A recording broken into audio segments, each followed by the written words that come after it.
এজন জনপ্ৰতিনিধিক খেদি মৰিয়াই নিজৰ অঞ্চলটোৰ পৰা বা নিজৰ গাঁওখনৰ পৰা খেদি পঠিওৱা অধিকাৰ কাৰ আছে?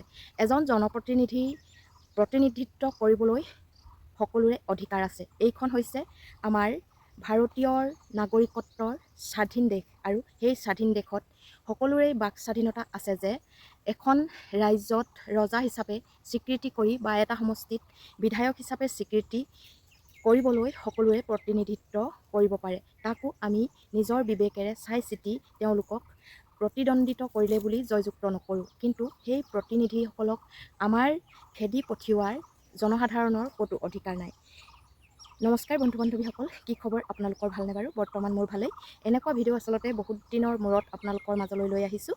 আৰু পোনপ্ৰথমতে আপোনালোকে চাই লওকচোন, এই স্ক্ৰীনশ্বট মই লগাই দিছোঁ। এজন প্ৰতিনিধিক গাঁৱৰ ৰাইজে আচলতে এজন ছিকিউৰিটি গাৰ্ড থকা পাছতো তেওঁক খেদি মৰিয়াবলৈ আচলতে ভয় ভাবুকি দি খেদি অহা দেখিবলৈ পোৱা গ'ল। আৰু মই স্ক্ৰীনশ্বট লগাই দিছোঁ, আপোনালোকে চাওক। এয়া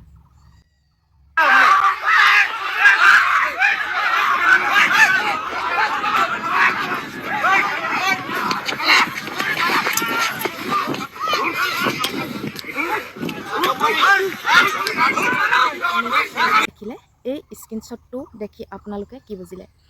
এই মানুহজন বা এই প্ৰতিনিধি কৰাজন AGP, BJP, কংগ্ৰেছ নে কি, মই তাক কথা নাজানো। কিন্তু এই প্ৰতিনিধিত্ব কৰা ব্যক্তিজনক এনেকৈ খেদিবলৈ গাঁৱৰ জনসাধাৰণৰ বা গাঁৱৰ জনতাৰ অধিকাৰ ক'ত?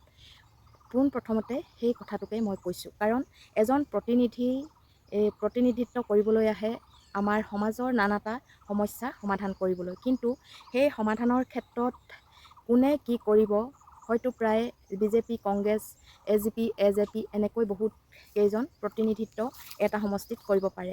সেই সমষ্টিটোত কোনজন আমাৰ আটাইতকৈ ভাল ব্যক্তি হ'ব আৰু কোনজনে আমাৰ সমাজখনৰ বা আমাৰ যিখিনি নাটনীয় বা অভাৱৰ বস্তু বা অভাৱৰ আমাৰ যিখিনি বস্তু আমাক দিব পাৰিব বা আমাৰ সমস্যাসমূহ সমাধান কৰিব পাৰিব, তেনে এজন ব্যক্তিক আমি ভোটটো দান কৰিব লাগে। গতিকে আমি প্ৰতিনিধি যিয়েই নাহক বা প্ৰতিনিধিসকল আমাৰ অঞ্চললৈ যিয়েই নাহক, তেওঁলোকক আমি অনাদৰ কৰাটো কোনো পধ্যে যুক্তি নহয়। আৰু এই যিসকল জনতাই তেওঁক খেদি এনেধৰণৰ কৰিছে, তেওঁলোক কিন্তু সম্পূৰ্ণ জগৰীয়া। কাৰণ এইখন অসমত সকলোৰে অধিকাৰ আছে ৰাইজৰ প্ৰতিনিধিত্ব কৰিবৰ বাবে আগবাঢ়ি আহিব আৰু জনসাধাৰণৰ পৰা বুজ ল'বলৈ, গাঁওখনৰ পৰা বুজ ল'বলৈ বা কি অসুবিধা হৈছে, কি সুবিধা হৈছে, নানা ধৰণৰ তেওঁলোকে বুজ ল'বলৈ গাঁৱত বা জনসাধাৰণৰ কাষ চাপিব। সেই গতিকে এই জনসাধাৰণৰ বুজ ল'বলৈ অহা প্ৰতিনিধিক এনেকৈ খেদি বাহিৰ কৰি দিয়াটো কিমান যুক্তিসংগত, সেইটো আচলতে দুখজনক। মৰিয়নি সমষ্টিত দেখা পালোঁ এনেকুৱা ঘটনা, আৰু বহু জেগাত এইবাৰ আচলতে ইলেকশ্যনৰ সময়ত এনে বহু ঘটনা দেখিবলৈ পালোঁ।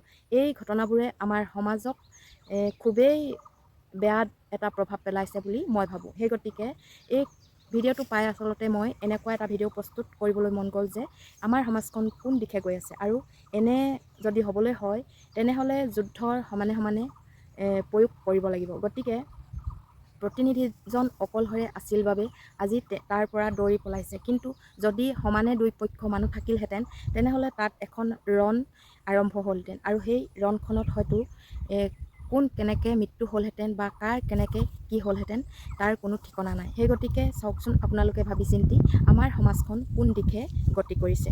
কাৰণ ৰাজনীতি হৈছে এটা সম্পূৰ্ণ আমাৰ সমাজৰ পৰা বেলেগ বস্তু। আমি যিহেতু ভোটৰ অধিকাৰ আমাৰ হাতত আছে, আৰু আমি ভোটৰ অধিকাৰ সাব্যস্ত কৰি আমি ভাল প্ৰতিনিধিজনক প্ৰতিদ্বন্দ্বিত কৰিব লাগে। গতিকে এনেকৈ যদি ৰাজনীতি আৰম্ভ হয়, তেনেহ'লে আৰু আমাৰ অসমখন ধ্বংস হ'বলৈ বেছি দিন নালাগে, আৰু সেই অৱস্থালৈ গৈ আছে বুলি মই ভাবি এই ভিডিঅ'টো প্ৰস্তুত কৰিলোঁ। মোৰ কথাকেইটা যদি আপোনালোকৰ ভাল লাগিলে লাইক, কমেণ্ট আৰু শ্বেয়াৰ কৰিবলৈ নাপাহৰিব। আৰু যিসকলে মোৰ ভিডিঅ'টো প্ৰথমবাৰৰ বাবে চাইছে, চেনেলটো ছাবস্ক্ৰাইব আৰু কাষতে থকা বেল আইকনটো ক্লিক কৰি যাবলৈ নাপাহৰিব। ধন্যবাদ।